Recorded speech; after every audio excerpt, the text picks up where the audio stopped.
ওই গ্রামে বাকি 500 মানুষ ভালো মানুষ, এক চোরের কারণে গ্রাম এমন পচা খায়, ওই গ্রামে কেউ মাইয়েও দিতে চায় না, ওই গ্রামের মাইয়ে কেউ আনতেও চায় না।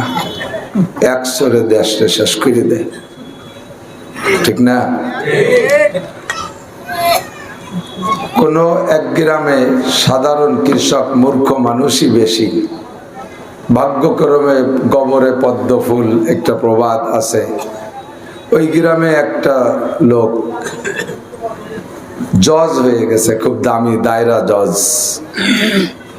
ওই এক জজের কারণে পুরো গ্রাম দামি হয়ে যায়, জজের গ্রাম। ওই গ্রামের ছোট বড় গরিব মানুষের মেয়েগুলো মোটামুটি দামে বিক্রি হয়ে যায়। ও গ্রামে ছেলে বিয়ে দিয়েও স্বাদ পায় মানুষ, মেয়ে বিয়ে দিয়েও স্বাদ পায়। জজের গ্রাম, প্রসিদ্ধ গ্রাম। একে বলা হয় সরপুল মাকানে বিল মাকিন, অবস্থানকারীর কারণে অবস্থানের দাম বাড়ে আর কমে। 4টে বোতল নেছেন আপনি, প্লাস্টিকের 4টে বোতল, এ বোতলের 1 টাকা করে দাম, 4 বোতলের 4 টাকা দাম। প্লাস্টিকের বোতল 1 লিটার করে মাল ধরে। একটা বোতলের ভিতরে 1 লিটার মিনারেল পানি ঢুকাইছেন, মিনারেল ওয়াটার।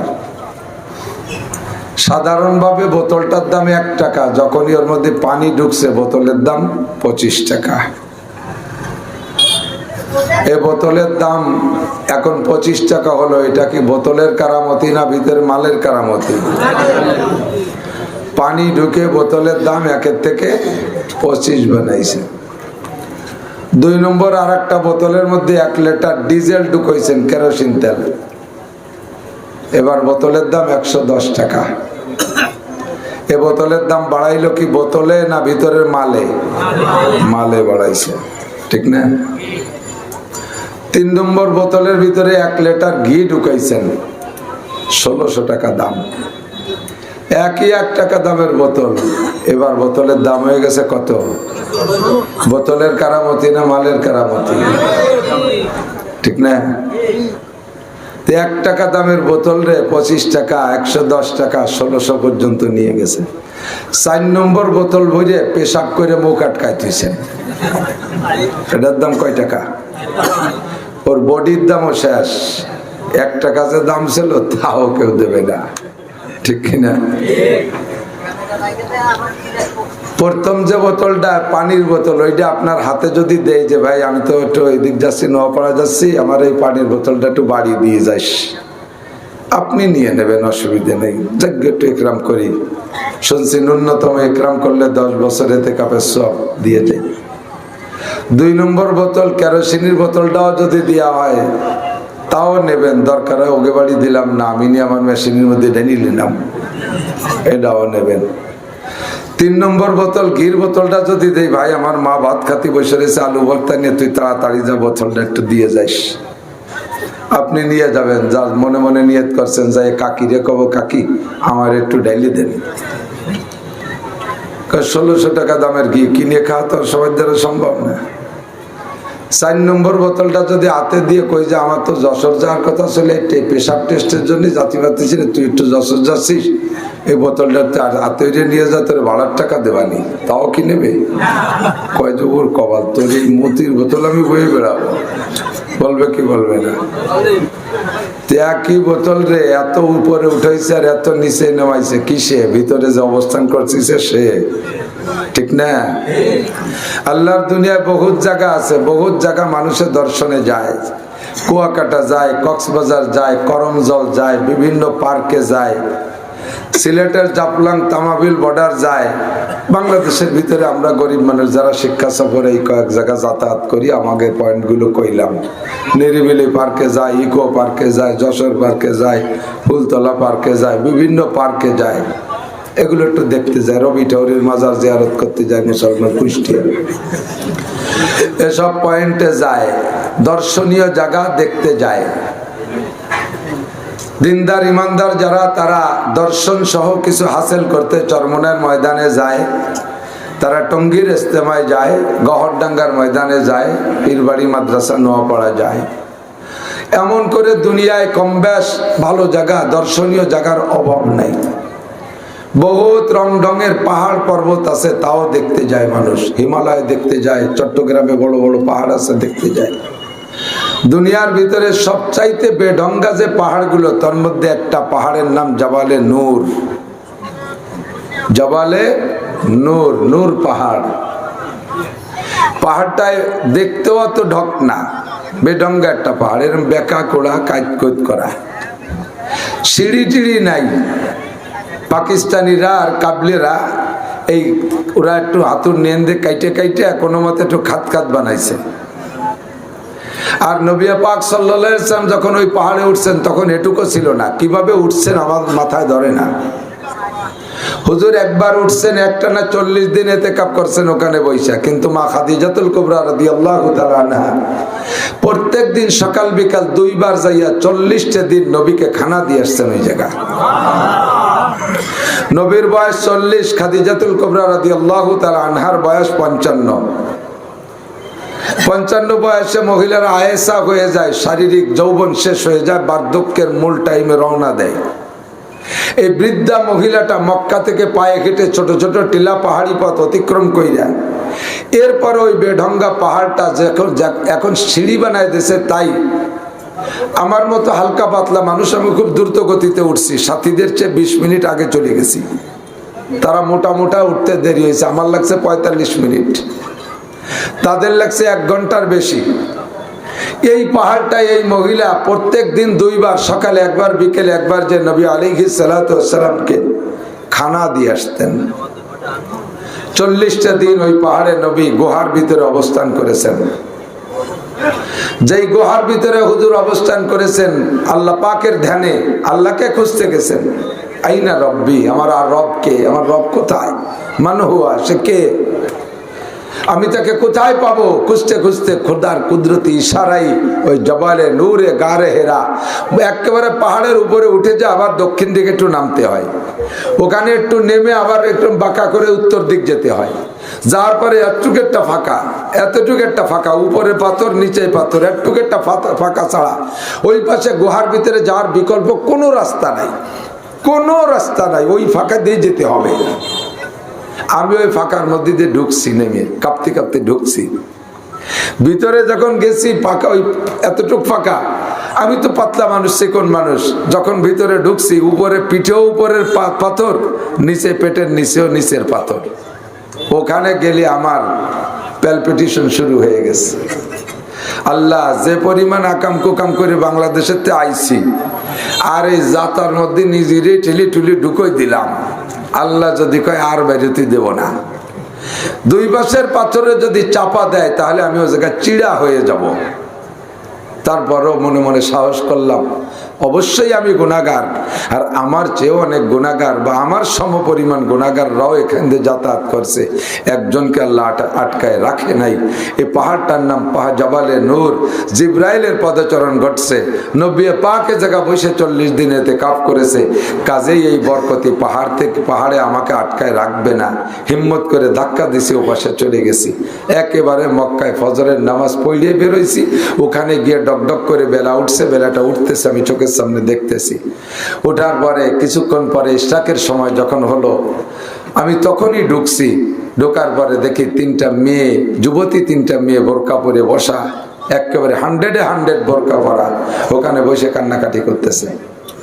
আমি গিয়ে সংকেত দিলে মেয়ে 3টে বেরিয়ে গেল। পিছনের দিক অনেক জায়গা না, হালকা 2-5 জন 7-8 জন নাড়াচাড়া করতে পারে এতটুক জায়গা। ভিতরে একটা সুড়ঙ্গ, একটা বড় মাইট কুলা আছে না, এই মাইট কুলার ভিতরে যেমন জায়গা, ওই রকম একটু জায়গা ভিতরে গর্ত করা। ওর ভিতরে আমি ঢুকবো, নামাজ পড়বো, ভিতরে দাঁড়িয়ে এই নিয়ত করেই গেছি। আমি যখন এই সংকেত দিছি, মেয়ে 3টে পিছনে সরে চলে আসছে। পিছনের দিক তাকাইয়া ওই মেয়ে 3টে পুরো পাহাড়ের গায়ে, আর আমি আর কোথাও দেখলাম না। ওরা কারা, কোত্থেকে আসছে, কিভাবে গেল, কোন জায়গা গেল আমি জানি না। ভিতরে ঢুকে ইশরাকের নামাজ পড়ে যখন হাত তুলছি, তখন আমার মনে হচ্ছে যে জিব্রাইল আমার সাথেও দেখা দেবে। এমন একটা হালাত হইছে, মনের ভিতরে বুঝে আসতেছে যে এই জায়গা জিব্রাইল আমার সাথেও দেখা দেবে। নিরিবিলি দোয়া মোনাজাত সাধ্য অনুযায়ী যা পারলাম করলাম। এরপরে ওখান থেকে বেরোই যখন আসছি, আমি যাওয়ার পথে দেখে গেছি এক পাকিস্তানি এরকম বড় ভুড়িওয়ালা, মোটা খুব, গায়ের জামা কাপড় সব খুলে ফেলাইছে, উঠতে উঠতে ঘেমে গেছে, শুধু পরনের পাজামা আছে আর লাল টকটকে গা, ঘাম বেয়ে বেয়ে পড়তেছে, কেমন যেন মতি চিকচিক করতেছে, গাল বেয়ে, মুখ বেয়ে, পেট বেয়ে ঘাম বেয়ে যাচ্ছে, পাজামা ভিজে গেছে। ও যাইয়া উঠলো মাত্র, আর আমি ইশরাক পড়ে বেরোয় আসছি। আমি ওরে বলতেছি, ভাই তুম কাহা কা ইরাদা কর রহা হ্যায়, কোন দিক যাওয়া? গারে হেরা কে অন্দর मैं घुस जाओ, গারে হেরার মধ্যে ঢুকবো আর ওহা যাকর নামাজ পড়বো, ওখানে যে নামাজ পড়বো। আমি তারে বললাম, ভাই নিয়ত ভালো, তবে তুমিও জায়গা জাতি পারবা না, যে পাতলা জায়গা, আমি জাতি যে আটকি জাতি গেছিলাম, যদি একান্ত যাইতেই হয় তাহলে এই জায়গা পেটটা থুইয়ে খালি তুমি জাতি পারো, পেট সহ জাতি পারবো।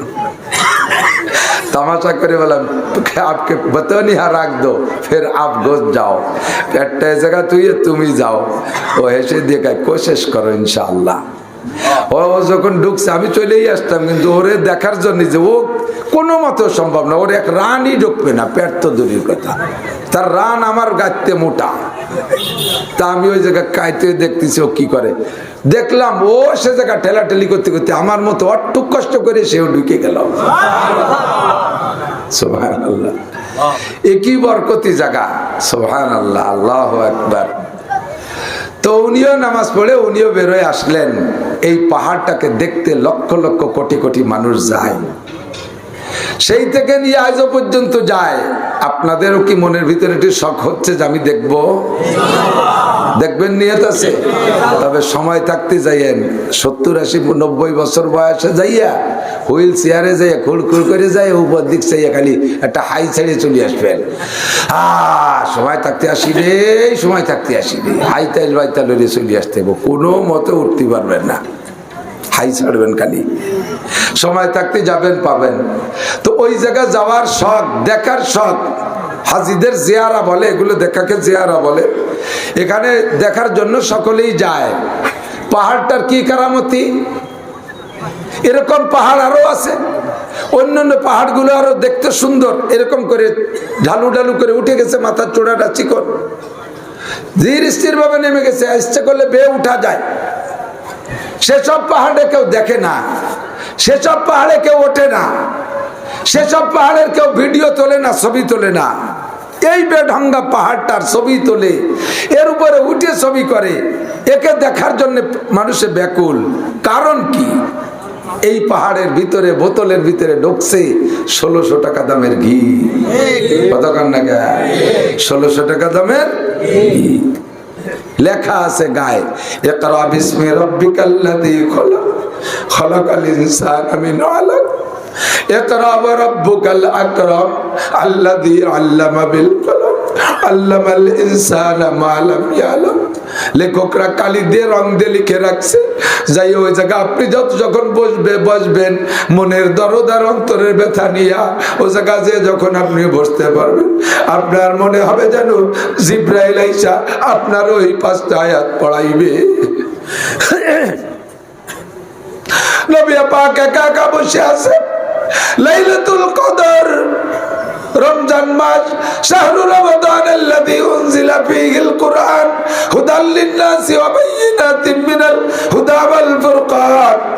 রমজান মাসে আল্লাহ পাক এই কোরআন নাযিল করেছেন, লাইলাতুল কদর, শবে কদরে নাযিল করেছেন, জাবালে নূরে নাযিল করেছেন। নবী পাক একা গভীর রাত, খাদিজা কাছে ছিলেন না, নিচে শুধু পাহাড় আর পাহাড়, আশেপাশে পাহাড় আর পাহাড়। এখন ওই পাহাড়ের পাদদেশে যে শহরটা হইছে, শহরের নাম আজিজিয়া, অনেক বিল্ডিং আছে, লক্ষ লক্ষ মানুষ হাজিরা ওখানে অবস্থান করে, মানুষে বসবাস করে, বাণিজ্য কেন্দ্র হয়ে গেছে, ব্যবসা বাণিজ্য 24 ঘন্টা মানুষ। আর আমার নবী যখন ওই গারে হেরায় ইতিকাফ করেছেন, তখন আশেপাশে কোনো ঘর বাড়ি নাই, কোনো মানব বসতি কিছুই না। খাদিজা বিকেল বেলা খাবার দিয়ে চলে গেছে, জানেন না যে এই রাত্রেই কোরআন নাযিল হবে। খাদিজাও জানে না যে আমার স্বামী নবী হবে, আসছে স্বামী, তাই খেদমত করতে হবে, এই জন্য খাদ্য দিয়ে উনি চলে গেছেন। গভীর রাত, দুপুরের পরে, সবে সাদেকেরও বেশ খানিক আগে হঠাৎ করে একটা লোক ওই জায়গায় উপস্থিত। পাহাড় আর পাহাড়, এমনি পাহাড়ি এলাকা ভয়াবহ। এরপরে কোন মানুষ নাই, জনমানবহীন। আবার চরম অন্ধকার, যদি 27-এ রাত হয় চাঁদ নাই আকাশে, 29-এ রাত হতে পারে চাঁদবিহীন আকাশ, একেবারে অন্ধকার। এর ভিতরে আচানক বিশাল বডিওয়ালা একটা লোক আইসা সালাম দিয়ে কয় ইকরা। আর কোনো কথা নাই, পরিচয় কয় নাই। আনা জিব্রাইল ওয়া আনতা মুহাম্মদ জিতু মিনাল্লাহ, আমি জিব্রাইল, তুমি মুহাম্মদ, আমি আল্লাহর পক্ষ থেকে আসছি তোমাকে নবুয়তি দেওয়ার জন্য, তোমারে কোরআন দেওয়ার জন্য। এই একটু পরিচয় বিনিময় হয়ে গেলে তাহলে এক প্রকার সাহস আসে, একটা শখও হয়। কিচ্ছু না, এসেই বলে ইকরা, পড়েন। হুজুর কয় মা নাবি কারি, পারি না, পড়তে পারি না। আমি তো বক্তব্যে পড়ি না, স্কুল কলেজ কিন্ডার গার্ডেন কেজি বেজি কিছু আমার এলাকায় নাই। আমি পড়ি কোনোদিন অক্ষরই তো পড়তে কি পড়বো। সুম্মা কালা ইকরা, আবার কে পড়েন, আবার কে মা নাবি কারি, আমি পড়তে পারি না। সুম্মা কালা ইকরা, আবার কে পড়েন, কে মা নাবি কারি, পড়তে পারি না। সুম্মা গত্তা জিব্রাইল মা সাদরিহি, নবী পাককে ধরে জিব্রাইল বুকের সাথে মিলাইয়া পরিমাণ মতো একটা চাপ দিলেন। হালকা দেন নাই, সোয়াদে ছেড়ে দেন নাই, আবার জোরেও দেন নাই। 2 টুকরা কাদা, 2 টুকরা কাদাকে আপনি মিশাবেন, এমনি সোয়ায় ছেড়ে দিলে কি মিশে থাকবে? একটু জোরে দিতে হবে না। আবার জোরে যদি দেন তাহলে ছেড়াই বেড়ায় আলু জেলু নষ্ট হয়ে যাবে। একটা পরিমাণ মতো চাপ আছে যাতে 2টি কাদা মিশে যায়, আবার এলোমেলো ছিটে ছুটে নষ্ট না হয়ে যায়। এমন একটা পরিমাণে চাপ দিছে, তাতে হুজুরের মনে হচ্ছে যেন এই পাজরে হাড়গুলো মসমস করতেছে, ভেঙে যা ভাব, কিন্তু ভাঙবে তো না। জিব্রাইলের মাপের একটা মেজারমেন্ট আল্লাহ দিয়ে দিয়েছে না, ওই পরিমাণ মতো চাপ দেওয়া। যখন বুকের সাথে চাপ দিয়ে ছেড়ে দিয়েছে, কয় ইকরা, এবার কয় পড়া শুরু করে দিয়েছে। কি বলবে? ইকরা বিসমি রাব্বিকাল্লাযী খালাক, খালাকাল ইনসানা মিন আলাক, একেবারে প্রথম আয়াত। কোন কোন রিওয়ায়াতে লেখে চাপ দিয়ে ছেড়ে দেওয়ার পরে ওই জায়গা জিব্রাইল পড়াইছে 5 আয়াত, কিন্তু নবী পাকের সিনার মধ্যে পুরো 30 পারা কোরআন শরীফ ঢুকে গেছে, সিনার মধ্যে ঢুকে গেছে। পণ্ডিতের গোষ্ঠী আছে একদল, যারা মানুষকে বান্দরের থেকে পরিবর্তিত বলে অভিমত ব্যক্ত করেছেন। তাদেরকে থ্যাংক ইউ না কি কিউ কি কন্দি কি কিউ লাথি কিউ করলিও সারে না। জাতিরে কোথায় নিয়ে নামাতে চাই, দুঃখ এসে গেলে তো না করলে হয় না। আপনাদের এলাকায় অনেক মানুষ এখন ধনী হয়েছেন, আজ থেকে 30 বছর আগে পরের মাঠে কিষেন কামলা দিতেন। এরকম মানুষ 2-1 ঘর আছে না নাই? আছে না? জগৎ তো এমন হয়েছে যে হঠাৎ করে পাহাড় সাগর হয়ে যায়, আর হঠাৎ করে আঙ্গুল ভুলে কলা গাছ হয়ে যায়। বর্তমানে তো এরকমই একটা সিচুয়েশন চলতেছে। তো যেই লোকটা আজ থেকে 30 বছর আগে মাঠে কিষেন দিত, ও এখন বড় লোক হয়েছে। ওরে যদি জিজ্ঞেস, তার মার্সিডিজ গাড়ি হয়েছে, পাজারো গাড়ি হয়েছে, ফ্যামিলিতে 6 জনের 6 খান গাড়ি হয়েছে, নোয়াপাড়া 5 তলা দালান, যশোর 10 তলা দালান, খুলনা দেশে 8 তলা একটা, ঢাকায় দেশে 22 তলা একটা, ইত্যাদি ইত্যাদি। 10টা তেলের পাম্প, 2টা ইন্ডাস্ট্রিজ করছে, গাজীপুর 6টা গার্মেন্টস করছে, এরপরে আরো কিছু করার চিন্তা করতেছে। এই লোক 30 বছর আগেও কিষেন বেশি বেড়াইছে। এরা যদি জিজ্ঞেস করা হয় আপনাদের পূর্বপুরুষ কি এরকম ছিল নাকি একটু কোন রকম ছিল, আরে আমি 8 পুরুষ ধরে জমিদার ছিল, মানে 8 পুরুষ ধরে জমিদার ছিল, মানে 30 বছর আগে কিষেন বেচতে, তা তো কবেই না। ব্যাকগ্রাউন্ড দুর্বল থাকলে কেউ কইতে চায় না, কথা বলেন। আর আমাদের ব্যাকগ্রাউন্ড দুর্বল না। ইয়া আইয়ুহান নাসু তাকু রাব্বাকুমুল্লাযী খালাকাকুম মিন নাফসিন ওয়াহিদা ওয়া খালাকা মিনহা যাওজাহা ওয়া বাথা মিনহুমা রিজালান কাসীরা ওয়া নিসাআ ওয়াত্তাকুল্লাহা আল্লাযী তাসালুনা বিহি ওয়াল আরহাম ইন্নাল্লাহা কানা আলাইকুম রাকীবা। আল্লাহু আকবার। আমি আদর্শ লিপির থেকে পড়ছি না, একটু এই যা পড়লাম কি আদর্শ লিপিতে? 10-এর বাংলা বই, আইয়ের ইংরেজি বই, কোন জায়গা, কোন কোথায়? ওর মধ্যে কোন আয়াতের মধ্যে সন্দেহ আছে? আছে একটা আয়াতে সন্দেহ আছে, তাহলে যেটা বলছি এটার মধ্যে সন্দেহ। আল্লাহ কয় তোমাদেরকে সৃষ্টি করেছি এক ব্যক্তি থেকে, আর তার থেকে তার স্ত্রীকে বানাইছি, আর এই 2 জনের থেকে কোটি কোটি মানুষ বানাইছি। আমার আল্লাহ পাকের চির সত্য কালামে পাকের মধ্যে এই বলে, আরে ডারউইনের বংশধর বান্দরের গোষ্ঠী, ওরা আমরা বান্দরের তৈছি। এই সেদিনকেও সুন্দরবন গেলাম, দলে দলে বান্দর, নামছি যে বহু দূর গেছি, করমদল ছাড়িও 1-1.5 ঘন্টা নিচে চলে গেছি 12 ডাটের লঞ্চ নিয়ে, যে নামছি সে জায়গা চতুর্দিক দিয়ে যে সুন্দরবনের মেহমান চলে এসে নাস্তি নাস্তি বান্দর। কিছু কিছু বান্দর দেখলাম আমার বাপদাদাদের বয়সী হবে, ভাষা লাল হয়ে গেছে, কিন্তু একটা বান্দরের লেজ পড়া দেখলাম না। এই ডারউইন যে বান্দরের পয়দা হয়েছে সেই বান্দরটা বলে গাছের সাথে লাফালাফি হতে লেজ পড়ে গেছে, পরে দেখলো যে লেজই জন নাই, তা কুজোয়ে থাকবো কা সোজায় দাঁড়াই, পরে মানুষ হয়ে গেছে। এর কি কথিয়ে কন দিদি? আমার উস্তাদ মাওলানা আকিল আলী শাহ হুজুর রহমাতুল্লাহ আলাইহি হুজুররা চেনে। আচানক করে খুব চুটকি চুটকি গল্প বলতেন। কলাখালীর হুজুরের একটা গল্প কয় যে আমার দাদা খেজুর গাছ কাটতো, তাই না তাল গাছ কাটতো, তা শক্তিশালী মানুষ, তাল গাছে ওঠার জন্য তো আহিয়ালা বাঁশ দিতে হয়, তা উনি খুব শক্তিশালী বলে বাঁশ দিত না, এমনি উঠে যেত। তা বিকেলবেলা ওই বইনির এসছে ধানের কাঠ, সন্ধে হয়ে গেছে, এ তাল গাছ কাটার কথা মনে নাই, বাড়ি আসছে আমার দাদি কাছে তুমি তাল গাছ কাটবা না কোন সময়? সেই সময় সে হঠাৎ করে যখন মনে করে দিয়েছে 2-3 কুড়ি তালের ঢিলিয়ে ওই দড়ি বান্ধত, এই দড়িয়ে তালাগুলা করে উঠে চলে গেছে, উঠতে উঠতে গাছ ছাড়া 10 হাত উপরে উঠে চলে গেছে, বাস নাই কিন্তু, পরে উঠতে উঠতে 10 হাত উপরে উঠেছে। এখন উঠছে তো তালে তালে, কিন্তু নামবে কিভাবে, নামবে কি করে? পরে ওই জায়গা থেকে ওনার বউরে ওনার দাদিরে কি দিয়ে কি রেলাইছে যে উঠতে উঠতে ব্যস্ততার সাথে কবরে কত উপরে উঠে এসেছি, তারপর একটু নামানোর ব্যবস্থা আরো। আর বুড়ি মানুষ নামাবে কি করে? ঘরে দেয় যে সুতলির টুল্লা, সুতলি কয় না, টোন সুতলি, ওই আছে, ওই এক মুখ পাড়ায় ধরে ওই টুল্লাটাই দিক ফিয়ে মারছে উপর দিক, বুড়োর পাশে উঠে চলে গেছে, ওই ধরে টপাটপ নেমে চলে গেছে। এসছে গাঁজা করি কথা হয়,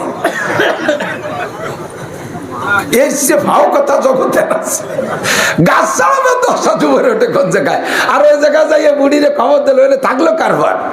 আর বুড়ি নামাই নিয়ে আসলে টুল্লা দিয়ে, তাই ধরে এরম নামিয়ে আসলে একটা মানুষ নামা যায়।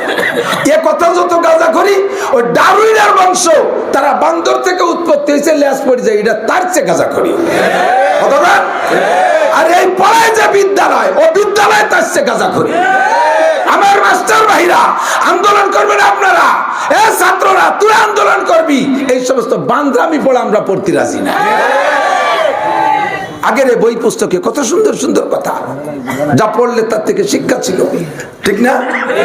পণ্ডিত একজন যাইতেছে রাস্তা দিয়ে, যাইতে যাইতে সামনে নদী বাচ্চা, এখন পার হবে কি করে? বড় শিক্ষিত পণ্ডিত, জেনারেল শিক্ষিত, নদীর ঘাটে যাইয়া এখন দেখে যে খিয়াওয়ালা উপার খিয়া নিয়ে বসা। এখন ভদ্রলোক সাধু ভাষায় খুব ট্রান্সের সাথে ওই খেয়ালারে ডাকতেছে, ওই কর্ণধর তরি তরে তরাও, ওহে কর্ণধর তরি তরে তরাও। কর্ণধরের সাতায়ও শোনে না, কর্ণধর মানে যে খেয়ালা, একে কি জানে নাকি? এত ভালো বাংলা কেউ শুনছে নি কোনো, ওর বাপও শোনে নাই। আর ইনি তো ভালো করে ডাকতেছে যাতে আমার ভালো বাংলায় ও খুশি হয়ে আসে, ও আসেই না, ওই দিক ফিরে রান বারোইতে বিড়ির পর বিড়ি খাইয়েই যাচ্ছে। এর মধ্যে এই পাশের এক লোক কৃষক, ও কাছে স্যার কি হয়েছে? আমি উপার যাবো, তা কর্ণধর আসছে না। কি কয়ে ডাকতেছেন? এই কইয়া ওয়া লাগবে না, দেন বাংলা লাগবে, মোটা মোটা গ্রাম্য বাংলা। এই ওবার বসে কি তোর বাপের এই হতেছিস, এই করলিও তাড়াতাড়ি চলে এসে। এই ভদ্রলোকে কি কোন মন্তর পায়, এত ভালোই যখন আসলো না, আর এই বোমা বোমা কেন মারিয়ে দিল আর চলে এসলো। স্যার যে কুকুর সেই মুগুর লাগবে, কতক্ষণ না কে এই ছাড়া আসবে না। আসছে খেয়ালা, এবার আসলে ভদ্রলোক উঠছে, উঠে কদ্দুর যে করছে, ওই কর্ণধর তুমি কি বাংলা লেখাপড়া জানো? মুরব্বীরা বলেন, এই বইটি ছিল না আগের বইটি? এই গল্পটার উদ্দেশ্য কি? গল্পটার উদ্দেশ্য খালি গল্প না। ওই কর্ণধর তুমি কি বাংলা লেখাপড়া জানো? কয় স্যার বাংলা জানলি কি আমি খেয়া ভেঙে বেড়াই নাকি? তাই আপনি যারেন তার ভাষে ভাষে একটা কিছু করতাম। কয় তুমি বাংলা জানো না বাঙালি, তাহলে তোমার জীবনে 4 আনাই মিশে।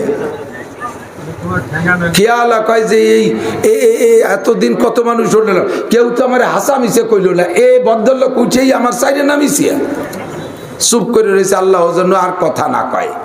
কিছু কিছু কথা শুনতেও ভালো লাগে, আর কিছু কিছু কথা শুনতে খারাপ লাগে। মনে চায় যে কিছু কিছু লোক কথা বললে মনে হয় খালি কোক, খালি বলুক, ঠিক না? আবার কিছু কিছু লোক বলতে গেলে আল্লাহ ও থামে না কে। জামাই গেছে শ্বশুর বাড়ি, সে জামাই তুই শ্বশুরে কোনোদিন আব্বা কয় না, শাউরিরে আম্মা কয় না, কের সাথে কথা কয় না। এখন জামাইয়ের শ্বশুর জামাইয়ের বাপের কাছে যে নালিশ করছে, বিয়ে তোমার ছেলে কি আইজাবাল না ধামলা না কিন্তু বুঝলাম না, এ জীবনে একটা কথা কয় না আমার সাথে, ওর একটু শিখিয়ে দিতে পারো না কথা কতি। ঠিক আছে বিয়ে, আজকে তোমার সাথে যাবে, রাস্তা বেরিয়ে কথা বলবো, ওরে বলে দিচ্ছি। ওর বাপরে বলে দিছে, বাপ ওরে বলে দিছে শ্বশুরির সাথে কথা বলতে গাদা, নইলে যে কয় জামাই কথা কয় তারা সম্পত্তি সব নিয়ে যাবে না, তোরে দেবে না কিচ্ছু, তোর পর তো অকুচি, রাস্তায় কথা বলবি, যা শ্বশুরির সাথে যা।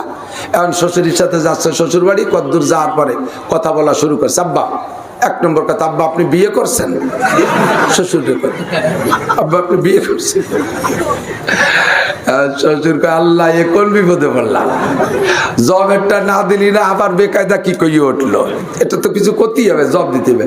তা শ্বশুর কাছে গাদা, আমি বিয়ে না করলে তোরা কি দিলাম? এর তর্জমা কি? আমি বিয়ে না করলে মেয়ে বাবা কোন যাচ্ছে, তোরে বা কি দিলাম, এই না? ও বলছে ও আপনি বিয়ে করে সেটা আমারে দিয়ে দিয়েছেন। শ্বশুর কাছে আল্লাহ তোমার পায়ে ধরি, ওই জন্য আর কথা না কয়। একদিন কইনি এক ভাবে ছিলাম, কোয়া শরীরে কি কয়, দোয়াই রুজ পড়তে পড়তে নদীর পাড়ে হাঁটতেছে, আব্বাই নদী কাটলো কেটা, কথা করছে, এটা তো জব দিতে হবে। তোর আব্বা আর আমি দুইজনে কাটছি। আপনাদের বয়স তো কম না, অনেকদিন ধরে কাটছেন। মাটি রাখলেন কোন জায়গা, এত বড় নদীর মাটি? তোর বাপ অর্ধেক খাইছে আর আমি অর্ধেক খাইছি। কে আব্বা ওই সময় খুব দুর্ভিক্ষ ছিল নাকি? মানে যা করছে বুঝতেছে, হ্যাঁ তাই হবে। কেন খালেন? কয় যে খালাম কেন, তোরে ফয়দা দিয়ে, তোর মতো আবাল ফয়দা দিয়ে তোর বাপ অর্ধেক খাইছে, আর তোর সাথে মাইয়ে দিয়ে যে ঢুকছিল তাই আমি খাইছি। আল্লাহ তোমার পায়ে ধরি, এজন্য আর কথা না কয়। ভদ্রলোকটাও কয় উঠেই মাঝিরে কয় যে তোর জীবনের সাইডে নাই মিশে, বাংলা পারিস না, ও দোয়া ইউজ করতে জানলা, উনি যেন আর না কয়। কদ্দুর যে কয় যে ও হে কর্ণধর তুমি কি অঙ্ক পারো? কয় স্যার অঙ্ক আর বাংলা দুটিয়ে পারলি তো আমি মিলি চাকরি রেখাতে পারি, আমি কে খেয়া বেরিয়ে বেড়াই রোদ্দির মধ্যে খরার মধ্যে। কয় না স্যার আমি অঙ্ক পারি। কয় তাহলে তোমার জীবনের আটা নাই মিশে। ভদ্রলোক কয় যে আল্লাহ 8 আনা আনছে, আর তো 8 আনা আছে, 16 আনা 1 টাকা না, ও তো 8 আনা মিশিয়ে বানাইছে, আর যেন আপনা দেয় আমার কোনো জায়গা। কদ্দুর যে কয় হে কর্ণধার তুমি কি ইংলিশ পারো? কয় স্যার আমার 14 গোষ্ঠীর মধ্যে কেউ ইংলিশ জানে না, আমি যে ইংলিশ জানলি কি আমি এই খেয়াবে বেড়াই? আপনি চুপ করেন দি। কয় তাহলে তোমার জীবন 12 আনাই মিশিয়ে। ওর মুখ পুড়িয়ে ছাই ছাই হয়ে গেছে, যে সারা জীবন 16 আনা নিয়ে ঘুরছি, আর এক ভদ্রলোক এক যাত্রীর উঠে আমার জীবনের 12 আনাই মিশি। এর মধ্যে ছাড়ছে ধুমসা কালা ম্যাক করিয়া, ছাড়ছে ঝড়, বড় নদী, ঝড় হইলে ঢেউ হয়েছে বাড়তেছে। এখন খেয়ালা সুবিধে পাইয়া বটিয়ে ঢিল ছেড়িয়ে দিছে। ওই কর্ণধার দ্রুত নৌকা বাও, নৌকা ডুবে যাবে, ঝড় ছেড়েছে। খেয়ালা কয় স্যার এতক্ষণ করার মধ্যে দিয়ে বাইরে বেড়াইছি, জুত পাই নেই, এখন আকাশে একটু মেঘ হয়েছে, একটু আস্তে আস্তে যাই। কয় না নৌকা ডুবে যাবে। কয় স্যার কোনো ঘটনা না, নৌকা ডুবে গেলে সাঁতার কেটে কিনারে চলে যাবো। কয় আমি তো সাঁতার কাটতে পারি না। খেয়ালা কয় তাহলে তোর জীবন 16 আনাই মিশিয়ে। আমি তো 12 আনায় যে ঠেকছি, তোর 16 আনাই মিশে। কথা বলে এই ঝড়ে নৌকা ডুববে, আমি মাঝি সাঁতার কেটে কিনারায় চলে যাব, তুই ডুবে মরবি, তোর পেটটা ভাইসে থাকবে, শিয়াল শকুনি খুঁজে খুঁজে খাবে। তোর জীবন 16 আনাই মিশে। উদ্দেশ্য কি? বাংলা পারো, 4 আনা ইনকাম করেছো, অঙ্ক পারো, তোমার জীবন 8 আনা সফল, ইংরেজি পারো, তোমার জীবন 12 আনা সফল, কোরআন পারো, তাই কোরআন পারি না, তাহলে তোর জীবন 16 আনাই মিশে। কথা কন? ফুলসিরাতের নদীর মধ্যে ডুবে যাবি, কোরআনওয়ালা সাঁতার কেটে কিনারে চলে যাবে। ও জেন্টেল, আইএ পারো, বিএ পারো, এমএ পারো, বাংলা পারো, অঙ্ক পারো, ইংরেজি পারো, সব পারো, যত পারো পারো। তোমার সব পারা দিয়া তুমি 12 আনা ইনকাম করেছো, কিন্তু 16 আনা না। 16 আনা পুরাইতে হলে আর এক ক্লাস পড়া তোমার কোরআন শিক্ষা করতে হবে। কোরআনের শিক্ষা ছাড়া তোমার জীবন 16 আনাই মিশা। কোরআন ওয়ালা খেয়ালা, কোরআন ওয়ালা খেওয়ালা, বলেন কোরআন ওয়ালা খেওয়ালা, আর কোরআন বিহীন জেন্টলম্যান।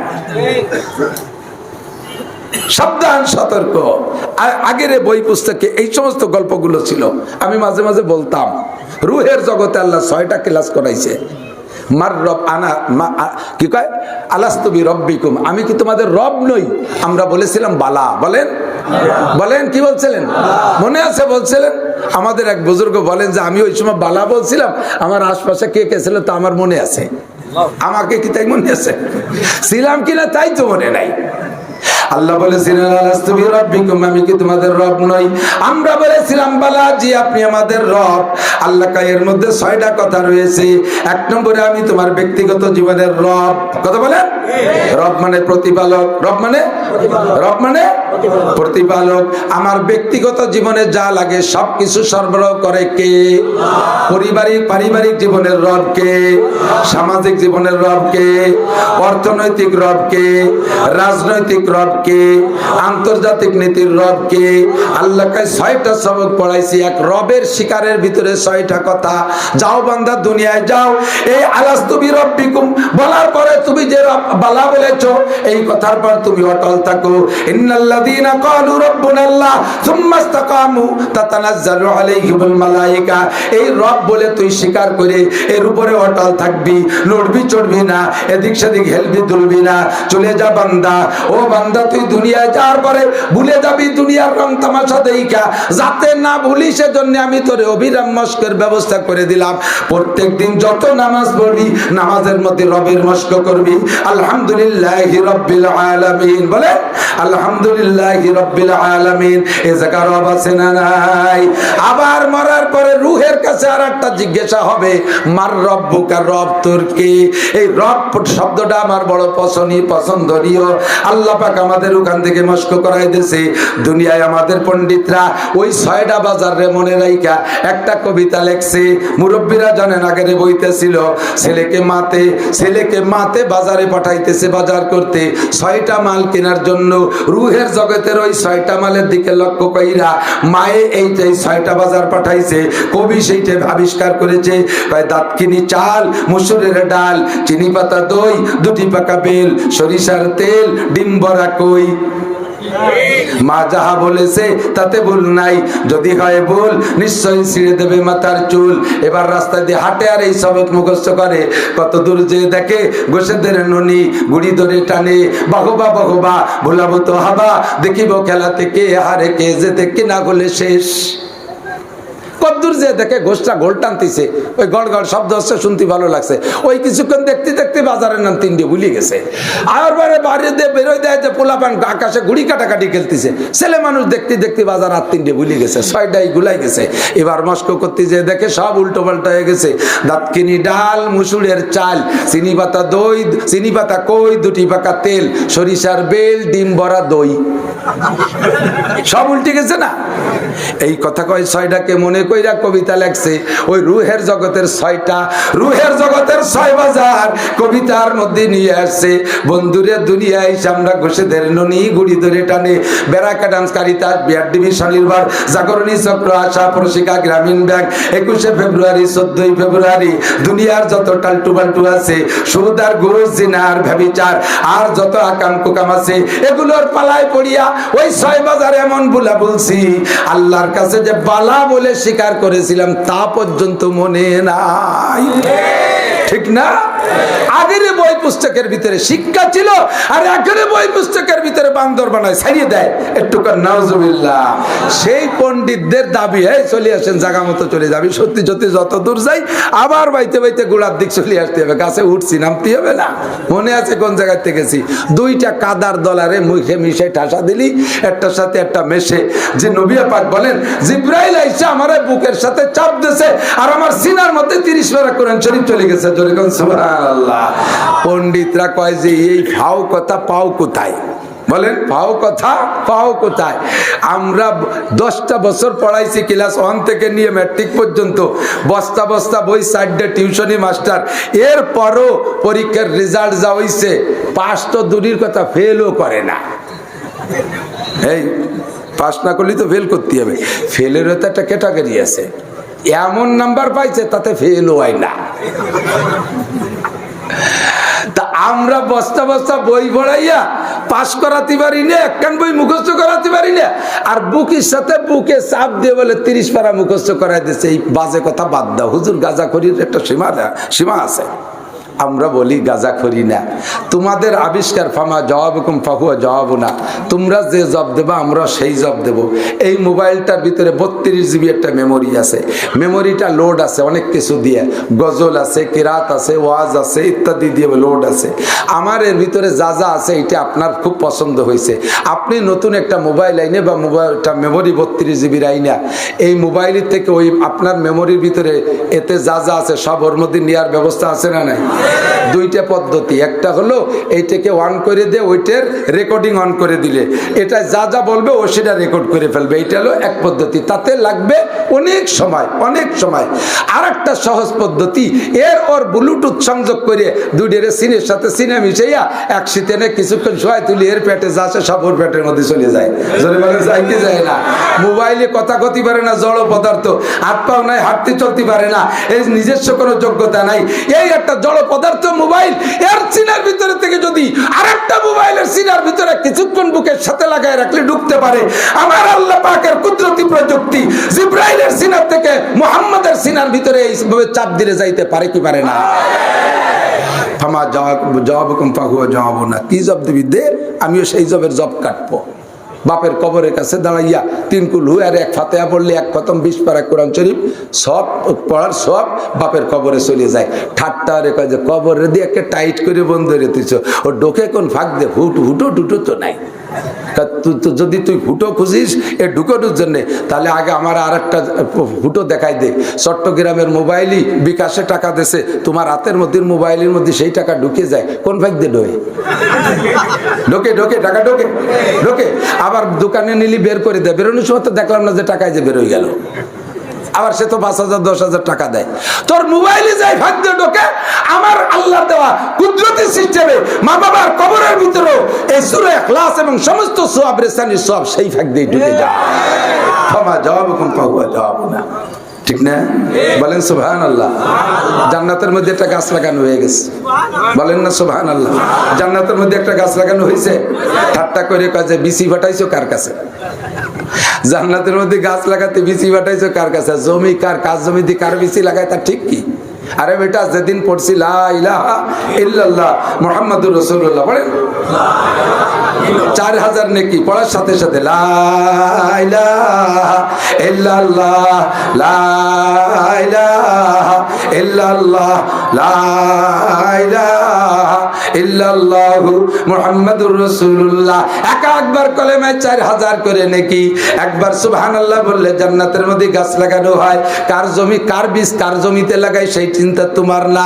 আমি যখন একবার পড়েছি লা ইলাহা ইল্লাল্লাহ মুহাম্মাদুর রাসূলুল্লাহ, আল্লাহ ছাড়া কোনো মাবুদ নাই আর মুহাম্মাদুর রাসূলুল্লাহ আমার নবী, এই কলেমা পড়ার সঙ্গে সঙ্গে জান্নাতের ভিতরে বিশাল জায়গা থেকে আল্লাহ পাক আমার নামে এই দুনিয়ার মতো কমপক্ষে এই দুনিয়ার মতো 10 দুনিয়ার সমান জমি দলিল করে দিয়েছে।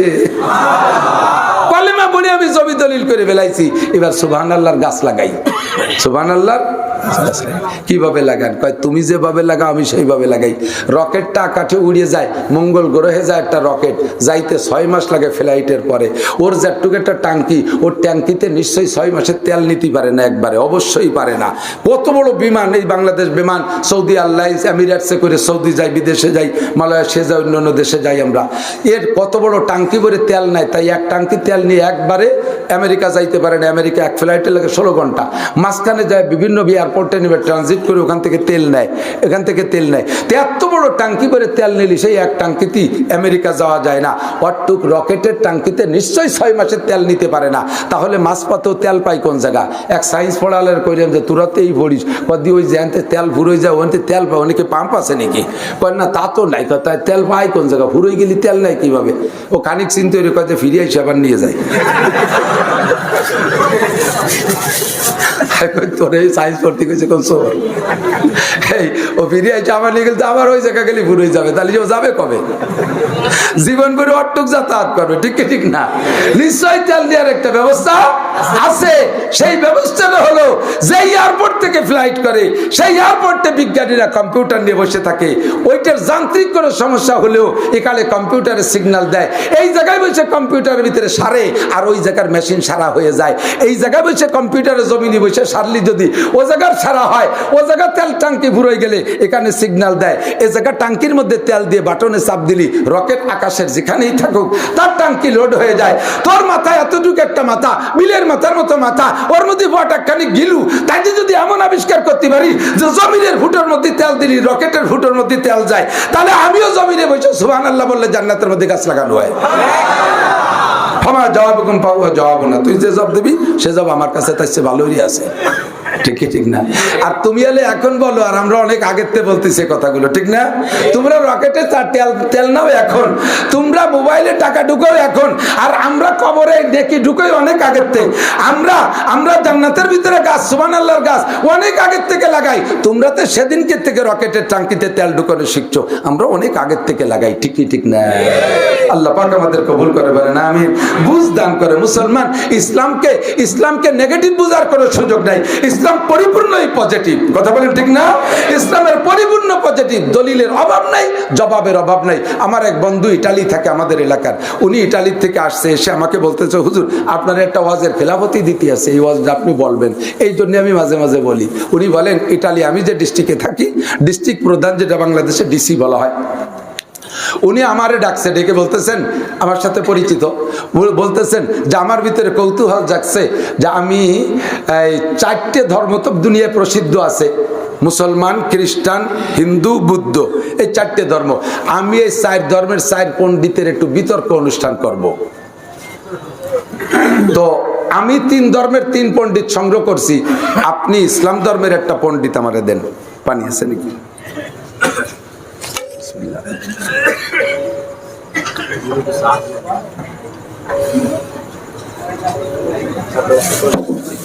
না, চা খাবো না। আপনি ইসলাম ধর্মের একজন পণ্ডিত সংগ্রহ করেন, আমি 3 ধর্মের 3 জন জোগাড় করছি, খ্রিস্টান পাদ্রী একজন, হিন্দু সাধু একজন, আর বুদ্ধ নেড়া একটা গুছাইছি, ওই চাইনিজ যারা আর কি, একটা সংগ্রহ করছি। আপনি একজন মুসলমান আলেম সংগ্রহ করে দেন। তো উনি বললেন আমিও খুঁজতেছি, পুরো ইটালি খোঁজ লাগাইছি, আমি বিভিন্ন ডিস্ট্রিক্ট আমার বন্ধু মহল যাদের সার্কেলে খোঁজ লাগাইছি। তো এ বাতাস দিয়ে না, এই পুরো ইটালির ভিতরে অল্প কিছুদিন, বছর খানিক গেছে, উনি এখনো ইটালিয়ান ভাষা ধরতে পারে না, ইংলিশও বিরাম। এই ভদ্রলোক হাফেজ, হাটাজারি মাদ্রাসা থেকে ফারেক, বড় আলেম, আবার ঢাকা তামিরুল মিল্লাত আলিয়া মাদ্রাসা থেকে কামেল পাস, ঢাকা বিশ্ববিদ্যালয় থেকে আবার ফারেক, সব কিছু মিলে ইংলিশে মাস্টার্স। এই লোকটারে সংগ্রহ করতে পারছি। তো 4 জনের বিতর্ক অনুষ্ঠান সর্বপ্রথম এই তত্ত্ব রাখছে, উনি ডিসি সাহেব নিজে খ্রিস্টান হিসেবে উনার তো খ্রিস্টান ধর্মের জয় হবে এটা তো উনি চাবেই, তবে উনি উনার জ্ঞান দিয়ে সিরিয়ালে আলেমজনরে উনি শেষ বক্তা রাখছে। উদ্দেশ্য ভালো না মন্দ তা আল্লাহই ভালো জানে। ওনারে শেষ বক্তা রাখছে, তো প্রথম দায়িত্ব দিয়েছে হিন্দু ঠাকুরে সাধুরে যে আপনি বক্তব্য দেবেন এমন ভাবে যে আপনার ধর্ম ছাড়া দুনিয়ায় কোনো ধর্ম নাই, যত দলিল আছে সব দলিল আপনি বলবেন, কম্পিউটারে সব ক্লোজ হচ্ছে, আপনি দলিল বলবেন, ভুয়া বলবেন, আমি এখনই আপনার দলিল খুঁজে এনে মিল করবো, মিথ্যে কথা বললে কিন্তু উপায় নেই। আর এমন ভাবে ফুটাবেন আপনার ধর্মকে যাতে আপনার ধর্মই ধর্ম, আর এমন ভাবে বক্তব্য দেবেন যাতে সামনের জন কোনো কথাই করতে না পারে। উন্মুক্ত পরিবেশ। ঠাকুর সত্যি জাড়ছে কায়দা মতো জাড়া। আমার ওই সাথী বলতেছে ঠাকুরের বক্তব্য শুনিয়ে আমি তো মুসলমান, আমারই মন কেমন হিন্দু হিন্দু ভাব হয়ে গেছে। আল্লাহ তাইতে হিন্দু ধর্মই তো আসল। কি পরিমাণ সত্য প্রমাণ দিল। তো তারপরে দেই তিনজন তো রয়েছে, শুনিয়ে নেই, শেষ ফাইনালে যাব। এই লোকের বক্তব্যের পরে উনি বলতেছে আমার মনে হয় যে না, যে এই বুদ্ধ উনি কোনো কথা বলতে পারবে। এরপরে বুদ্ধ পণ্ডিতকে দিয়েছে। বুদ্ধ পণ্ডিতের দায়িত্ব যে আগে যিনি বক্তব্য দিয়েছে ওনার দ্বারে ধুলাই মিশাই দিবা, আর তোমার দ্বারে বাস্তবায়ন করবা, সামনের জন যেন কথা কথি না পারে এমন ভাবে দরজা বন্ধ করবা। সত্যি এই লোক শিক্ষিত দারুণ পণ্ডিত, এমন ভাবে হিন্দু ধর্মের মাটির সাথে মিশাইছে সে ঠাউর পলায় যাবে না, কি এরবে খুঁজে পাচ্ছে না বল। আর সামনে খ্রিস্টান পাদ্রির বক্তব্য মনে হয় যেন তার দরজা বন্ধ, সে হা করতে পারবে না, এমন ভাবে বুদ্ধ ধর্মকে সে ফুটাই তুলছে। উনি বলতেছেন আমি আশ্চর্য হয়ে গেছি যে এত জ্ঞান এই বুদ্ধ ধর্মের ভিতরে। তাহলে মনে হয় আর দুইজন টিকবে না। 3 নম্বর দিয়েছে খ্রিস্টান পাদ্রিরে। ওই দুজনের ধর্মগ্রন্থের তো কোনো ভ্যালু নেই, হিন্দু বুদ্ধ ভ্যালুলেস, নিজেকে বানানো ইডা উডা কি দেখি কয়। আর খ্রিস্টানদের তো ইনজিল কিতাব, এটা তো আসমানি কিতাব, এর মধ্যে সন্দেহ নাই। ওরা আল্লাহকে মানে, সাথে ঈসা আর মারিয়াম আলাইহিস সালামকে, এই দুইজনকে, দুই মাইপুতিকে আল্লাহর স্ত্রী আর ছেলে বলে ওরা বেকায়দায় পড়ে গেছে। বাকি আল্লাহকে স্বীকার করে ওদের দলিল আছে ইনজিল কিতাব, আসমানি কিতাব। এ যা ঝাড়ছে ওই দুধের একেবারে জাহান্নামে ভাটাই দিয়ে খ্রিস্টান ধর্ম, এই ধর্ম এমন ভাবে বলছে মনে হয় যেন হুজুর কোনো কথাই করতে পারবে না। এরপরে ওনার বক্তব্য শেষ। ডিসি সাহেব একটু মনে মনে গর্বিত হচ্ছে যে সম্ভবত হুজুর পারবে না, আর দুইজনে তো শেষই করে দিল। খ্রিস্টান ধর্ম নিয়ে জয় জয় কার। ইতিমধ্যে হুজুরকে দেশে হুজুর বলতেছেন স্যার আল্লাহ যদি আমার 100 বছর হায়াত আরো দেয়, আর আমাকে এই 5 জন রে, আমরা 4 জন আর আপনি একজন, এই 5 জন আর সাথে যারা আছে একে যদি আরো 100 বছর হায়াত দেয়, আর আমাদের এই কনফারেন্সটা 100 বছর চলতে থাকে, তাহলে আমি 100 বছর পর্যন্ত দলিল দিতে পারবো ইসলাম ধর্মের পক্ষে। একটা দলিলও কাটতে পারবেন না, আমার একটা দলিলও কাটতে পারবেন না। আমার ইসলামী ধর্ম, আমার আল্লাহই আল্লাহ, আমার মুহাম্মাদই রাসূল, আমার কুরআনই হক, আমার হাদিসই হক, এর জন্য আমি 100 দলিল দিতে পারবো, একটাও কাটতে পারবেন না, খণ্ডাতে পারবেন না। তবে এই হায়াতও কেউ পাবো না, এত ধৈর্য কেউ হবে না। আমার মুখতাসার ছোট্ট একটা প্রস্তাব স্যার, আমাদের 4 জনের তো ধর্মগ্রন্থ আছে, এই 4 জনের হুকুম দেন, যার যার ধর্মগ্রন্থ পৃথিবীর যেখানে যা আছে সব আমরা ক্লোজ করব। আপনি আগুন জ্বালায় সব পোড়াই দেবেন, হিন্দুকে কয়ানো পোড়াবেন, বুদ্ধকে তাও পোড়াবেন, খ্রিস্টানকে তো, আর আমার যত কোরআন শরীফ সব পোড়াই দেবেন। পোড়াই দিয়ে এবার আমাকে 4 জনের দায়িত্ব দেন, যার যার খান সেইরকম লিখে হুবহু সেরকম একটা কপি দেখাও, যার যার ধর্মগ্রন্থ সেরকম একটা কপি লিখে দেখাও, আমাদের 4 জনের হুকুম দেন। স্যার এই একটা প্রস্তাব আমি প্রথম রাখি, এর পরে গুলো পরে বলবো। কে কে পারবে শোনেন। আর ডিসি সাহেব বলতেছে কি ঠাকুর পারবা? কয় স্যার আপনার পায়ে ধরে আমার বইখান পোড়াইয়ের না, আমি একটু আঙ্গুল ঘুরে খেয়ে বেড়াচ্ছি, পোড়াই দিলি সব শেষ। বুদ্ধ কয় স্যার আমার তা পোড়াইয়ের না, আমি জাবাতেছি করে খাচ্ছি। খ্রিস্টান কয় স্যার আদৌ সম্ভব না। আর আমার হুজুর বললেন স্যার এই কোরআন শরীফ সব বিলুপ্ত করে দেবেন, মাত্র 1 ঘন্টা সময় দেবেন, হুবহু যেমন কোরআন দুনিয়ায় লিখিত আছে, দাড়ি কমা সেমিকোলন একটা নুক্তা জাররা পরিমাণ ভুল হবে না, আমি 1000-এর উপরে কপি তৈরি করে দিতে পারবো। কথা বলেন পারবে কি পারবে না? আল্লাহ কায়ুরিদুনা লিউতফিউ নূরাল্লাহি বিআফওয়াহিহিম ওয়াল্লাহু মুতিম্মু নূরিহি ওয়ালাউ কারিহাল কাফিরুন। সর্বকালে কাফেররা একটাই তাদের আন্দোলন, ইসলামকে দুনিয়া থেকে মুছে দেবে, আল্লাহর কোরআনকে দুনিয়ায় নাম গন্ধ রাখবে না, কোরআনকে রাখবে না, ইসলাম রাখবে না, মুসলমানকে রাখবে না। ও ভাগ্যবান মুসলমান, তোমরা এখন হাতে ধরে নিজেরা কপাল পোড়া হয়ে গেছো। মধ্যপ্রদেশ এসছে মুসলিম কান্ট্রি কাতারে, সেই কাতারে 1 মাস পর্যন্ত ফুটবল খেলায় খেইলা চলে গেল সেই ইহুদিরা তারা বিশ্বকাপ নিয়ে চলে গেল। কাতারের মাঠ থেকে বিশ্বকাপ নিয়ে চলে গেলে ইহুদিরা, বাংলার মুসলমান বাংলাদেশে বৈশা ইহুদির দল করে লম্বা লম্বা পতাকা নাচাইছো তোমরা। ওরাই বিশ্বকাপ জিতে চলে যাওয়ার পরে অল্প কিছুদিন পরেই যাইয়া আল্লাহর কোরআনটাকে পাতা থেকে আলাদা কইরা পায়ের নিচে ফেলে পদদলিত করে, আল্লাহর কোরআনকে অপমান করে। ও মুসলমান, ভিতরে কে একটু জ্বলে না? এখনো পর্যন্ত সেই মেসি আর নেইমার দল করো, এখনো তাদের পক্ষপাতিত্ব করো, এখনো তাদের জন্য মুনাজাত করো, এখনো তাদের দল করো না সোগাও। সারা পৃথিবীর ভিতরে 111টা দেশের ভিতরে 1 নম্বর সন্তান হাফেজে কোরআন, হাফেজ সালেহ আহমদ তাকরিম। সারা পৃথিবীর 111 দেশের ভিতরে 1 নম্বর হইছে, আর ওরা তো মাত্র 32 দেশের ভিতরে 1 নম্বর। 32 টিমের খেলা ছিল, 32 দেশের ভিতরে 1 নম্বর। আর আমার সালেহ আহমদ তাকরিম 111 দেশের ভিতরে 1 নম্বর। তাহলে কার 1 নম্বরের ভিতরে কৃতিত্ব বেশি? তোমরা তার দল কইরা তার জন্য কত হাজার হাজার লাখ লাখ টাকা খরচ করেছো, তাদের জন্য তোমরা লাফা ফালাও। আর হাফেজ সালেহ আহমদ তাকরিম বিশ্বজয়ী হাফেজ হয়েছে, তার নামে সেই ইহুদিরা একটা চকলেটও বিতরণ করে না, একটা পতাকাও তারা বানায় না, তোমার জন্য একবারও তারা স্লোগান দেয় না। তো কো যাওয়া সুন্নতে আহমদ কো যা বা মুহাম্মদ কাইবুয়াদ নিসবত তুরা, কলব মে সোজ नहीं रूह में एहसास नहीं, ए कल्ब में सोज नहीं रूह में एहसास नहीं, कुछ भी पैगाम मोहम्मद का तुझे पास नहीं, कुछ भी पैगाम मोहम्मद का तुझे पास नहीं। যতই লাফাবার পালাও, তোমার ইংরেজিতে দুনিয়ায় টিকে থাকতে পারছো না, তোমার IBM তে দুনিয়ায় টিকে থাকছো না, তোমার প্রযুক্তির ওসিলায় দুনিয়ায় টিকে থাকছো না। এখনো পর্যন্ত দুনিয়ায় যা টিকে আছো একমাত্র আল্লাহর কোরআনের ওসিলায়। যতদিন থাকবে অতদিন থাকবা, এই কোরআন থাকবে না। তোমার মতো ডাক্তার, ইঞ্জিনিয়ার, বিজ্ঞানী, MP, মন্ত্রী, চেয়ারম্যান, মেম্বার, সেনা প্রধান, পুলিশ প্রধান, র‍্যাব প্রধান, এরা দুনিয়াকে ধরে রাখতে পারবা না। আমেরিকার প্রযুক্তির বলে দুনিয়া টিকে আছে তা নয়, ইন্ডিয়ার প্রযুক্তির বলে দুনিয়া টিকে আছে তা নয়, চায়না জাপানের প্রযুক্তির বলে দুনিয়া টিকে আছে তা নয়। খোদার কসম, একমাত্র কোরআন আছে বিদায় দুনিয়া আছে। বুঝবেন যেদিন কোরআন থাকবে না সেই দিন বুঝবেন, যেদিন থাকবে না। আর জিবরিল আলাইহিস সালামকে নবী পাক বলে, জিবরাইল আনা খাতামুন নবীন, আমি তো শেষ নবী, চলে যাচ্ছি। আগের নবীরা আসছে, তুমি আর তোমার কাজ বাস চালু ছিল, আমি পর্যন্ত তোমার কর্মকাণ্ড চালু। তো আমি তোমার কাজ তো নবী রাসূলদের কাছে, আমি যেহেতু শেষ নবী চলে যাচ্ছি, তোমার ডিউটি তো শেষ, তুমি রিটায়ার্ড হয়ে যাচ্ছ। তুমি কি আমি মারা যাওয়ার পরে আর দুনিয়ায় আসবে? জিবরাইল বললেন আশারা মাররা, 10 বার আসবো। কেন আসবে? আর কেউ নবুয়তি দিবা? না না, 10টা জিনিস তুলে নেওয়ার জন্য আসবো, নিয়ামতের স্বাদ তুলে নেওয়ার জন্য আসবো। দুধ আছে তো স্বাদ নাই, কথা কন। গুড় আছে ঘেরান নাই, কলা আছে স্বাদ নাই, আম আছে তার ঘেরান নাই, কাঁঠাল আছে সেই স্বাদ নাই, আনারস আছে তার স্বাদ নাই, আম, কমলা, আপেল, কত কিছু রয়েছে, কেউ খাইতেও চায় না, ফিরিও তাকায় না। ঠিক কি ঠিক না? কোনো তার মধ্যে স্বাদ নাই। ইলিশ মাছ না, ইলিশ মাছ খাই না, তেল ওটাই খাইতে পাওয়া যায় না, কোনো তাই স্বাদ নাই, ঠিক না? স্বাদ নিয়ে যাব, ভালোবাসা নিয়ে যাব, মহব্বত থাকবে না, কের প্রতীকের মহব্বত নাই, এই মহব্বত নিয়ে যাব। ডুপ্লিকেট মহব্বত তৈরি করবা 14ই ফেব্রুয়ারিতে, তাতে হবে জেনার কারখানা গোটা দুনিয়া, কথা ঠিক না?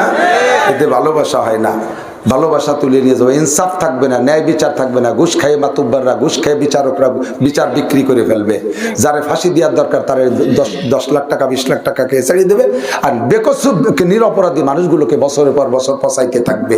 ইনসাফ তুলে নিয়ে যাবো, কথা বলেন ঠিক কি ঠিক না? এমন করে যাইতে যাইতে অবশেষে যাইয়া 30 পারা কোরআন শরীফ, কাগজ থাকবে, ভিতরে অক্ষর থাকবে না। আমি একদিন হঠাৎ হরফ তুলে নিয়ে যাব। হুজুর বলেন, জিবরাইল তুমি এই কাম কেন করবা? কোরআন শরীফ নেবা কেন? কয় কোরআন শরীফ নেওয়ার কারণ হলো, কোরআন শরীফ তো আসতে চাইছিল না। কোরআন শরীফের সিরিয়ালে লৌহে মাহফুজে আরো 103 খান, মোট 104 খান আসমানি কিতাব লেখা ছিল। একে একে 103 খান আসমানি কিতাব আল্লাহ দুনিয়া পাঠাইছে। সমস্ত খবর লৌহে মাহফুজে চলে যায়, মানুষের কাছে কিতাব দেয়, মানুষ কিছুদিন পর তার রদ বদল করে নষ্ট করে ফেলে। ইনজিল, তৌরাত, জবুর সব কিতাবে পরিবর্তন করে ফেলাইছে। এ খবর লৌহে মাহফুজে চলে গেছে। কোরআনকে আল্লাহ তাআলা রূহ দিয়েছে, জিন্দা কোরআন। ইতিমধ্যে কোরআনকে পাঠানোর জন্য আল্লাহ বলে, ও কোরআন তোমাকে তো একটু স্থানান্তরিত হতে হবে, ট্রান্সফার হতে হবে, পোস্টিং করতে হবে। কোথায় আল্লাহ? দুনিয়ায় যেতে হবে। কেন আল্লাহ? দুনিয়ায় কেন যাব? এই যে তোমার কোরআন, তোমার আরো 103 খান কিতাব আমার পাশে ছিল, সবগুলোর তুমি দুনিয়ায় পাঠাইছো। আমার কাছে নিউজ আছে, তোমার বান্দারা একটা কিতাবও যথাযথ ঠিক থাকতে দেয় না, সব নষ্ট করে ফেলাইছে। আমি একমাত্র কিতাব আছি, তুমি আমার দুনিয়ায় পাঠাই দেবে, তো নষ্ট করে ফেলবে। আল্লাহ কয় না, তুই যা, ইন্না নাহনু নাযালনা যিকরা ওয়া ইন্না লাহু লাহাফিজুন, তোরে আমি হেফাজত করব, তোরে আমি হেফাজত করব। কারণ সুবহানাল্লাহ, যতদিন মানুষে করবে ততদিন মানুষের কপাল ভালো হবে। वो जमाना में मुअज़्ज़ज़ थे हामिले कुरआन होकर, वो जमाना में मुअज़्ज़ज़ थे हामिले कुरआन होकर, हम जलील व खार हुए तारिके कुरआन होकर। एक समय मुसलमानরা বড় সম্মানী ছিল, আল্লাহর কোরআন গলায় ছিল, কোরআনকে সামনে নিয়ে চলতো, কোরআনকে কপালে চুমু কপালে রাখতো, কোরআনকে চুমু খাইতো, কোরআনের সম্মানে তারা সম্মানী ছিল। हम जलील व खार हुए तारिके कुरआन होकर। এখন আমরা বিশ্বের অন্যান্য পাশ্চাত্যের সমস্ত উন্নত দেশের কালচারকে গ্রহণ করি, তাদের আদর্শ পছন্দ করি, আল্লাহর কোরআনের আদর্শ ভালো লাগে না। কোরআন ছেলে মেয়েরে পড়াইতে চাই না, কোরআন ওয়ালা বানাইতে চাই না, কোরআনের প্রতিষ্ঠান দেখতে পারি না, কোরআনের প্রতিষ্ঠানের মধ্যে বিনিয়োগ নাই। সরকার লক্ষ লক্ষ কোটি কোটি টাকা জেনারেল প্রতিষ্ঠানে খরচ করে। আল্লাহু আকবার। আমার মাদ্রাসায় একটা টাকাও দেয় না, কওমি মাদ্রাসায়। আদর্শ সন্তান যদি পাইতে চান কওমি মাদ্রাসায় আসবেন, দেখবেন আমার ছেলেরা একটাও গাঁজা খায় না, এবা খায় না, ফেনসিডিল খায় না, হিরোইন খায় না, অগত্য নয় গালাগালি করে না, পরের কাছে নারকেল চুরি করে খায় না, মুরগি চুরি করে খায় না, পরের ঘরে শিং কাটে না, নম্র ভদ্র, সীমা ঘুমপি উজুহিহিম মিনাতারিস সুজুদ। এদের চেহারার ভিতরে সিজদার নূর চমকায়, দেখলে তাদেরকে ফেরেশতার মতো মনে হয়। আমাদের জাতীয় সংসদ সদস্য, ঢাকা 5 আসনের সদস্য কাজী ফিরোজ রশিদ বাড়ি তার কোটালীপাড়া, আমার গোপালগঞ্জ। সরাসরি আমি ফেরিতে বসে ঢাকা যাওয়ার পথে শুনেছি, সংসদে বসে উনি প্রতিবাদ করেছে আহমদ শফি সাহেব হুজুর রহমাতুল্লাহ আলাইহিকে। একজন সংসদ সদস্য তেতুল হুজুরকে যখন ব্যঙ্গ করেছে, উলামায়ে কেরামকে ঠাট্টা করেছে, সাথে সাথে কাজী ফিরোজ রশিদ এমপি সাহেব দাঁড়িয়ে বললেন, মাননীয় স্পিকার, সম্ভবত ওই এমপি মহোদয়ের উলামায়ে কেরাম সম্পর্কে কোনো ধারণা নাই, ধারণা থাকলে এই জাতীয় কটূক্তি করতে পারে না। আমার মাননীয় স্পিকার সাহেব, আমি চ্যালেঞ্জ করে বললাম, বাংলাদেশের হাই স্কুল সেক্টর থেকে নিয়ে বিশ্ববিদ্যালয় পর্যন্ত প্রত্যেকটা জেনারেল প্রতিষ্ঠানের, আমি যদি মিথ্যে কথা বলি আজই আপনি ইউটিউব তল্লাশি করে দেখবেন, আমি যা বলছি কাজী ফিরোজ রশিদের বক্তব্য তাই আছে না না আছে। আমি জাস্ট একটু রিলি করতেছি, আমি ওনার সাথে সরাসরি কথা বলছি দীর্ঘক্ষণ, 1.5 ঘন্টা ফেরিতে বসে। উনি বললেন, মাননীয় স্পিকার, সারা বাংলাদেশের হাই সেক্টর থেকে নিয়ে বিশ্ববিদ্যালয় পর্যন্ত ছেলেদের রক্ত পরীক্ষা করবেন, প্রত্যেক 1000 ছেলের রক্ত পরীক্ষা করলে কমপক্ষে 500 ছেলের রক্তের মধ্যে আবার গন্ধ পাওয়া যাবে, গাঁজার গন্ধ পাওয়া যাবে, হিরোইনের গন্ধ পাওয়া যাবে, ফেনসিডিলের গন্ধ পাওয়া যাবে। সারা বাংলাদেশের 20 লক্ষ মাদ্রাসার ছাত্রর রক্ত পরীক্ষা করবেন, একটা ছেলের রক্তের ভিতরে আবার গন্ধ পাওয়া যাবে না। ঠিক না? আদর্শ মানুষ কাকে বলে? গাঁজা করে আদর্শ কয় না, ও দোস্ত হিরোইন ফেনসিডিল করে আদর্শ কয় না, পরের মায়ের মোটরসাইকেলের পিছনে বসাইয়া রাস্তা দিয়ে পাঙ্কু দিয়ারে আদর্শ মানুষ বলে না, সুদ খাওয়ারে আদর্শ বলে না, ঘুষ খাওয়ারে আদর্শ বলে না, রাস্তা মারে, খাল মারে, বিজিএফ কার্ড মারে, পঙ্গু ভাতা মারে, বিধবা ভাতা মারে খায়, বয়স্ক ভাতা বেশি খায়, রোডের পিচ খোয়া পর্যন্ত খাইয়ে বেলায় দেয়, কারেন্টের খাম্বা তার সহ গিলে খাইয়ে বেলায় দেয়। এরা আদর্শ। শিক্ষা জাতির মেরুদণ্ড, তবে যেই শিক্ষায় এই অন্যায় করে সেই শিক্ষা জাতির মেরুদণ্ড নয়, সেই শিক্ষা জাতির মেরুদণ্ড ভাঙ্গা হেমার, কথা কয় না, মেরুদণ্ড ভাঙ্গা হাতুড়ি। যেই শিক্ষা দিয়া টন মারে মন মারে, রাস্তাঘাটের কি অবস্থা, রাস্তার নাম ডেলিভারি রোড। মাননীয় প্রধানমন্ত্রী জননেত্রী শেখ হাসিনা রুচিশীল মহিলা, বিশ্বের বড় বড় উন্নত দেশ ভ্রমণ করে আইসা বাংলাদেশকে ডিজিটাল করার জন্য সমস্ত রাস্তাঘাটগুলো হাত দিয়েছে। উনি কোনো জায়গা বরাদ্দ কম দেয় না। এত সুন্দর বরাদ্দের পরে 6 কিলোমিটার রাস্তা বানাইয়ে ওই মাথায় জাতি জাতি পিছনের রাস্তায় টিউমার, খাইজনি, চুলকনি, দাঁত, বিষ ফুলায় ভুলি ওঠে। এ খাইছে কোন হুজুর? হাটাজারি হুজুর খাইছে, পটিয়ার হুজুর খাইছে। অনর্থক কারিগরি অপবাদ দিয়া খুদার গজব টেনে আনতেছ। 2023 সাল হবে দুনিয়ার সবচাইতে উন্নত দেশ। মাননীয় প্রধানমন্ত্রী বলছেন ডিজিটাল বাংলাদেশের, আজকে 24 সালে হবে নির্বাচন, উনার 15 বছরের মেয়াদ পূর্তি 23 সাল, উনি অবশেষে 15 বছর চালায় বলবে বাংলাদেশ সচ্ছল, যে আমাদের গোটা বাংলাদেশ 10 টাকার মার্কেটে পরিণত হবে। জিরা নেবেন 10 টাকা, চাল নেবেন 10 টাকা, ডাল নেবেন 10 টাকা, তেল নেবেন 10 টাকা, রড নেবেন 10 টাকা, সিমেন্ট নেবেন 10 টাকা, পানি নেবেন 10 টাকা, জিরা নেবেন 10 টাকা, 10 টাকার মার্কেট হবে। তা না কয়ে কয় এটা নেবেন 200 টাকা, ওটা নেবেন 300 টাকা, সব জায়গা বলে দুর্ভিক্ষ। কে এ খাইছে কোন চোর? এত প্রযুক্তি ব্যবহার করার পরে, এত প্রযুক্তি ব্যবহার করে দেশকে উন্নত করার চেষ্টা করলেন নেত্রী, কিন্তু গেল কোথায়? গেল কোথায়? কানাডা দালা নয়, চৌকালাডার কিছু আইলা। কানাডা আছেন, বিশ্বের একটা দেশ আছে না কানাডা, বাংলাদেশের কানাডায় দালা নয়, চৌকালাডার কিছু আইলা। চৌকালা তো বাংলাদেশ। এই চৌকালার টাকা নিয়ে কানাডায় দালান বানায় যারা, আল্লাহ তাদের হেফাজত করুন। আমিন। আল্লাহর কোরআনকে সম্মান দেন, কোরআনকে ইজ্জত দেন, কোরআনওয়ালাকে সম্মান করেন, কোরআনের ঘরে কিছু বিনিয়োগ করার চেষ্টা করেন, নিজের অর্জনিকারে কিছু দেন, তাহলে কোরআনওয়ালার সাথে কিয়ামতের ময়দানে সুপারিশ পাবেন, জান্নাতে যাওয়ার চেষ্টা করতে পারবেন, আশা করতে পারবেন ইনশাআল্লাহ। ইকরা বিসমি রাব্বিকাল্লাযী খলাক, খলাকাল ইনসানা মিন আলাক, ইকরা ওয়া রাব্বুকাল আকরাম আল্লাযী আল্লামা বিল কলাম। 5টা আয়াতে যদি জাবালে নূরকে এত দামি বানায়, 30 পারা কোরআন শরীফ এই গ্রামে এখানে পড়া হয়, তাহলে জাবালে নূরের চাইতে এই গ্রাম দামি। কথা কন, কথা কন। 5 আয়াতের কারণে যদি জাবালে নূর অত দামি হয়, 30 পারা দিয়ে যে হাফেজের পেট ভরে পাঠাই দিলাম, ওর দাম তার সাথে কোটি কোটি গুণ বেশি না? ঠিক কিনা? কোরআন নাজিল হয়েছে মক্কায়, তার প্রতি সারা দুনিয়ার সবাই পাগল। মক্কা শরীফ শহরের এক ফুট জায়গা কিন্তু 1 ফুট স্বর্ণ লাগে, এমন দামি হয়েছে। কেন হলো? এই কোরআনের ছোঁয়ায়। মদিনার জায়গার কি দাম ছিল? খেজুর বাগান আর খেজুর বাগান, তার নাম হয়েছে মদিনা শরীফ। দুনিয়ার সব মানুষ সে জায়গা যাইতে পাগল। ও দোস্তরে, তাহলে এই কোরআনের ছোঁয়া যার সাথে লাগে সে দামি হয়, এটাই হলো প্রমাণ। ঠিক কি ঠিক না? আল্লাহ তাআলা আমাদেরকে, আমাদের সন্তানদেরকে কোরআনওয়ালা বানানোর তৌফিক দান করে বলেন আমিন। এই মাদ্রাসার, এই যে মাদ্রাসা নাকি রে, এই মাদ্রাসা, এই যে কি এ দেন, এই যে ইটির দাঁত বার হয়েছে, এ কি? এই যে কথা, হ্যাঁ প্রধান অতিথি, আরে প্রধান অতিথি টাইলসের জন্য 1 লক্ষ টাকা পার্টি পাঠাই দিয়েছে, চলে আসছে। একটু কাল মারহাবা বলেন, মারহাবা। উনি মারহাবা চান নাই, আমরা দিছি, তাতে উনি নেকি পাইছেন। উনি মারহাবা চান নাই, মারহাবা চাইলে উনি নেকি পাবে না। উনি 1 লক্ষ টাকার টাইলস পাঠাই দিয়েছে, বাকি আর যা লাগবে আমরা দেবো না। 1 ফুট টাইলসের দাম, 1 ফুট টাইলসের দাম, ফ্লোরের টাইলস হলে আকিস কোম্পানিতে হলে 80 টাকা ফিট পাওয়া যায়, ফিটে পাওয়া যায় 80 টাকা।